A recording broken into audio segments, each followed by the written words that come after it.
Hello everyone and welcome to the Fire Mountain Gems and Beads Jewelry Making Studio.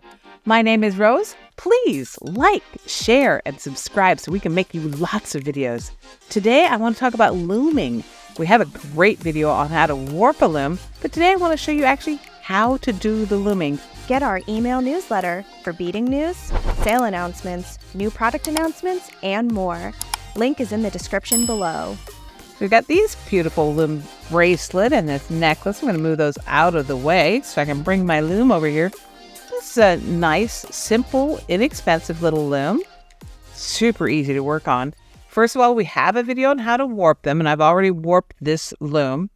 Be aware when you're warping a loom, you want one more thread than your pattern of beads. So in this pattern, I'm going to have 10 beads, so I have 11 warp threads.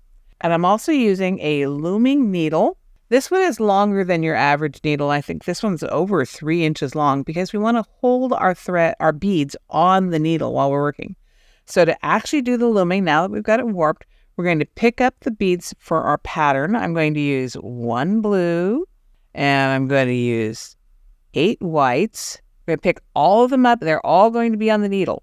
5, 6, 7, 8, and 1 more blue. So there are my 10 beads that are the first row in my pattern. If I had actually printed a pattern, I would have it sitting here in front of me, but I'm just making this up as I go along. So I've got 10 beads. Now this is the hardest row to do. You're going to go underneath your loom, and you have to get 1 bead between each of the warp threads. So it's a little bit of finesse to get those in there and push them up underneath the threads and get them to stay where you want them to stay. And this first row, like I said, is the tough one. Once you get that one done, all the next rows are way easier. And you're pushing up underneath the warp threads.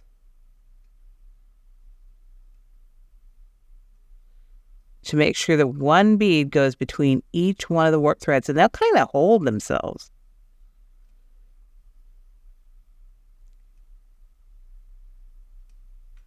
There we go. So we have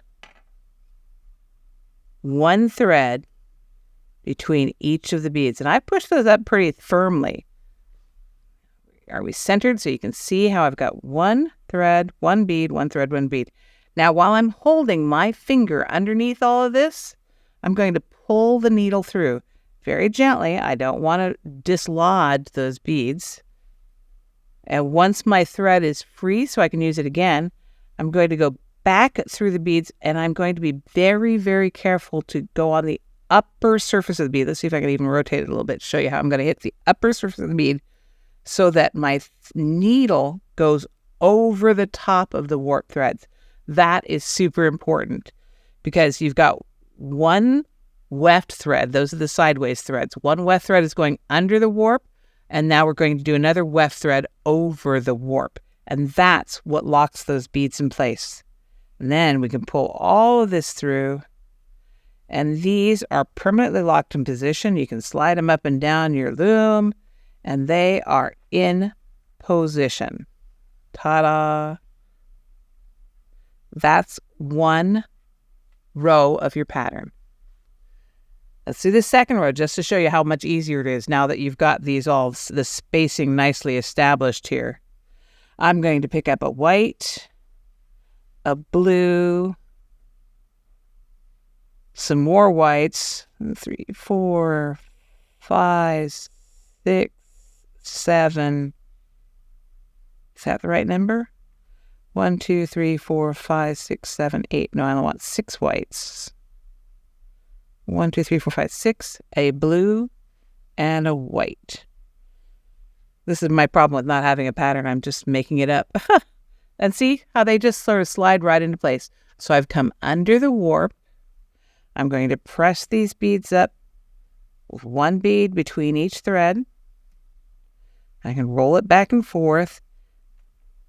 I can manipulate it with my other hand. Make sure I get 1 bead between each thread. Those threads are down there in the cracks.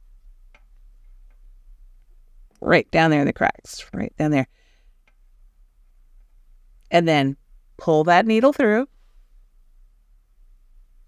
And when it's free and available for you to use again, go back through there, making sure you stay on the top surface of that bead hole so that you're going over the top of the warp threads. Those are now locked in place. You pull this through, and you've got your second row of beads. And then you can continue on with your pattern throughout the whole length of your bracelet or whatever the unit is that you're making, and away you go. And that is how you do simple, basic looming. Thanks for joining me at the Fire Mountain Gems and Beads Jewelry Making Studio. Like, share, and subscribe. Happy beading!